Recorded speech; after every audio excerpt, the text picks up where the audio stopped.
Occupies.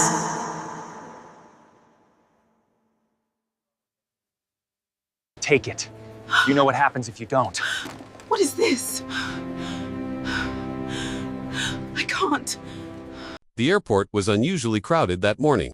Buzzing with impatient travelers dragging suitcases and clutching overpriced coffees, among them was Amina Carter, 8 months pregnant, her hand resting gently over her belly as she moved carefully toward the boarding gate. She wasn't just any traveler, she was a highly respected FBI agent heading home after closing a complex interstate trafficking case. But no one at the airport knew that. To them, she was just a tired, expectant mother in an oversized hoodie. As she approached the gate, a man in an expensive suit stepped directly in front of her, blocking her path. His name was Bradley Knox, a tech executive who walked like he owned the carpet underneath him. He glanced at her swollen belly, then at her skin, and let out a loud sigh. "Move," he snapped. Amina blinked, unsure if she heard him right. "Excuse me?" Instead of responding, Bradley shoved past her and his briefcase slammed into her stomach. The impact wasn't huge, but enough to make her stumble. The crowd gasped. Amina instinctively reached to steady herself, but as she bent down, something slipped from her pocket and clattered onto the floor. A small leather badge case. It fell open. The gold FBI emblem gleamed under the airport lights.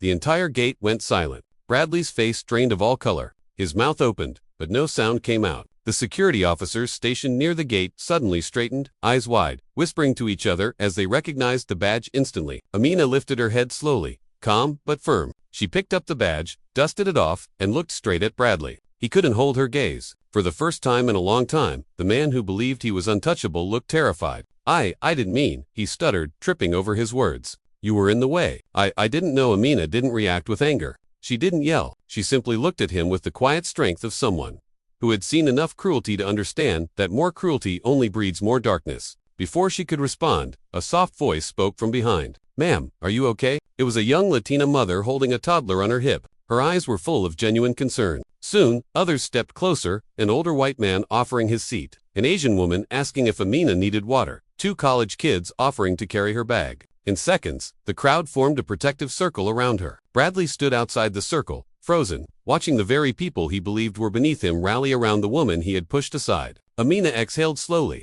"I'm fine," she said, offering a small smile to the people around her. "Thank you, Relly." But as she looked at Bradley, her smile faded not cruelly, but with the truth he couldn't avoid. "You never know who someone is," she said quietly. Just then, a security officer approached. "Agent Carter, do you want to file a report? We saw everything." The question hung in the air. Bradley swallowed hard, looking like he might faint. Amina shook her head. "No, not today." She glanced at Bradley. "Some lessons don't need paperwork."